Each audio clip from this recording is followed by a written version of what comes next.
Assalamualaikum warahmatullahi wabarakatuh. Kami dari kelompok 13 ingin mempresentasikan tentang sejarah Daulah Ayyubiyah di Mesir. Perkenalkan, nama saya Mesuri selaku presentator pertama, dan di sebelah saya ada Muhammad Fuad Said selaku presentator kedua. Baik, yang pertama itu pendahuluan. Usaha merekrut budak-budak untuk dimanfaatkan dalam kegiatan pemerintah di bidang militer sudah menjadi tradisi saat itu bagi daulah-daulah yang pernah berkuasa di Mesir sebelum Daulah Ayyubiyah maupun Daulah Ayyubiyah sendiri. Hal itu sudah dilakukan sejak lama. Setidaknya sudah dilakukan oleh Daulah Tulun, demikian juga Daulah Ixtin, dan kemudian Daulah Fatimiyah. Demikian juga Daulah Ayyubiyah sepeninggal Salahuddin Al-Ayyubi. Untuk mempertahankan kekuasaan Daulah Ayyubiyah di Mesir, Sultan Malik Al-Saleh memberikan kebebasan yang seluas-luasnya kepada kaum Mamalik Bahri untuk mencapai prestasi dan kedudukan tinggi dalam jabatan militer Daulah Ayyubiyah. Yang kedua, pembentukan pemerintah. Pada saat Daulah Fatimiyah mengalami kemunduran di Mesir, tentara salib datang ingin menguasai Mesir. Mereka datang hendak menyerbu Mesir pada saat memuncak konflik antara Daulah Fatimiyah dengan rakyat di Mesir. Dalam situasi genting begini, terpaksa Khalifah Fatimiyah minta bantuan kepada Nuruddin Zanki, penguasa Sam dan Aleppo, untuk membantunya memerangi orang salib. Tetapi setahun kemudian Salib membatalkan perjanjian tersebut, maka Nuruddin kembali mengirim bantuan tentara dalam jumlah besar di bawah pimpinan Salahuddin Al-Ayyubi. Dia dapat memukul mundur pasukan tentara Salib di Mesir. Selanjutnya Nuruddin Zanki mendesak Salahuddin Al-Ayyubi untuk mengakhiri Daulah Fatimiyah di Mesir. Maka pada tahun 567 Hijriah 1171 Masehi diumumkan berdirinya Daulah Ayyubiyah di Mesir dengan Sultan pertama Salahuddin Al-Ayyubi di bawah kekuasaan Daulah Abbasiyah. Dengan sendirinya berakhirlah kekuasaan Daulah Fatimiyah di Mesir. Salahuddin Al-Ayyubi memulai karirnya sebagai para prajurit biasa di Mesir pada tahun 559 Hijriah atau 1664 Masehi. Pada waktu itu usianya 27 tahun. Atas jasa itu, Khalifah Al-Adid atau Khalifah terakhir Daulah Fatimiyah mengangkat Salahuddin Al-Ayyubi menjadi Perdana Menteri di Mesir dengan gelar Al-Malik Al-Nasir pada tahun 26 Maret. Pada tanggal 26 Maret 1169 dalam usia 32 tahun. Sejak itu kehidupan Salahuddin semakin membaik dan cemerlang. Nuruddin Zanki kemudian memerintahkan kepada Salahuddin Al-Ayyubi agar menghapus nama Khalifah Al-Adid dari khotbah Jumat, yang berarti berakhirnya masa kekuasaan Daulah Fatimiyah di Mesir. Walaupun dengan berat hati, akhirnya dia melakukan tugas itu. Dia kemudian berhasil mendirikan Daulah Ayyubiyah di Mesir pada tahun 1171 Masehi atas izin dari Khalifah Daulah Abbasiyah Al-Mustadi, memberikan gelar Al-Mu'in li Amiril Mukminin kepadanya setahun kemudian. Kekuatan militer Daulah Ayyubiyah pada masa Salahuddin terdiri dari suku Kurdi karena ayahnya berasal dari bangsa Kurdi.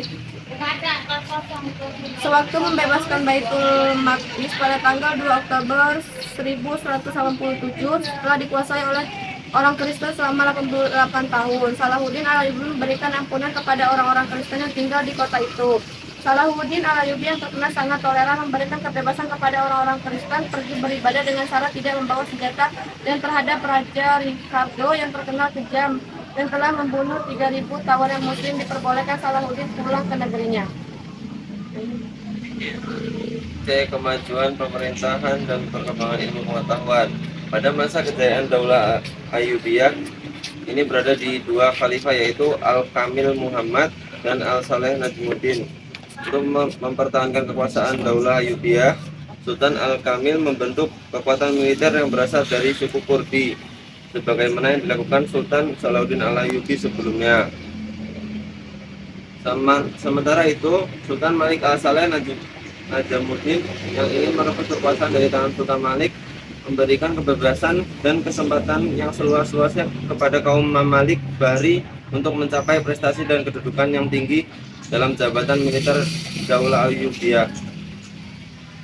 Perkembangan peradaban yang dapat dibanggakan pada masa Daulah Ayyubiyah yaitu pada dua bidang. Yang pertama, militer. Seiring dengan pesatnya perang di masa Salahuddin Al-Ayyubi, militer pun harus menjadi perkembangan yang menjadi perhatian serius. Di masa Salahuddin berkuasa, orang-orang Salib menemukan teknik berperang yang belum pernah ditemukan sebelumnya, yaitu menggunakan bahan-bahan peledak dan melontarkan peluru. Dari data di atas dapat diketahui bahwa masa pemerintahan Daulah Ayyubiyah dijabat oleh sultan yang kuat dan berwibawa, seperti Sultan Salahuddin, Sultan Malik Kamil, dan Sultan Malik Saleh. Maka mereka dapat mengendalikan tentara kaum Kurdi dan Mamalik tersebut. Tetapi setelah dijabat oleh sultan yang lemah, mereka balik mengendalikan sultan yang lemah tersebut. Yang kedua, bidang pendidikan. Universitas Al-Azhar didirikan Khalifah Al-Mu'izz Bidinillah dari Daulah Fatimiyah yang pada mulanya berdasarkan pengajaran paham Syiah. Ini diubah Salahuddin Al-Ayyubi dengan pengajaran Sunni yang visi dan misinya Daulah Ayyubiyah. Selanjutnya ditambahkan dengan berbagai disiplin ilmu pengetahuan, fisika, kimia, biologi, astronomi, dan matematika. Sultan-sultan Daulah Ayyubiyah memberikan kekuasaan otonom kepada para pemimpin Al-Azhar untuk mengembangkan pendidikan di Universitas Al-Azhar. Ketika Mesir dijajah Inggris, terjadi tekanan terhadap Al-Azhar, tetapi mereka tidak berani mengusiknya karena Al-Azhar adalah universitas tertua di dunia dan menjadi kebanggaan umat Islam. Oleh karena itu, Al-Azhar masih tetap dipertahankan sampai sekarang. Lembaga yang juga perpustakaan didirikan oleh Al-Hakim bin Amrullah, dan dari Daulah Fatimiyah, Sultan Salahuddin Al-Ayyubi mengubah lembaga itu menjadi Departemen Pendidikan dan Penerjemahan. Yang terakhir, kemunduran pemerintahan dan faktor-faktornya. Setelah Sultan Malik Al-Saleh meninggal, ia digantikan oleh Sultan Muazzam Tauransyah bin Saleh, tetapi Muazzam tidak menyukai kaum Mamalik dan Bahri sehingga ia membentuk pasukan militer sendiri.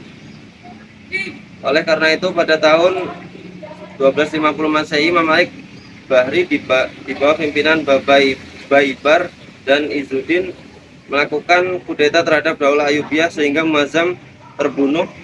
Baik Malik Al-Saleh maupun Turansyah tidak mempunyai anak laki-laki, maka berakhirlah kekuasaan Daulah Ayyubiyah beralih ke tangan Mamalik sehingga setelah berkuasa selama 81 tahun. Sekian dari kelompok kami, kurang lebihnya kami mohon maaf. Wassalamualaikum warahmatullahi wabarakatuh.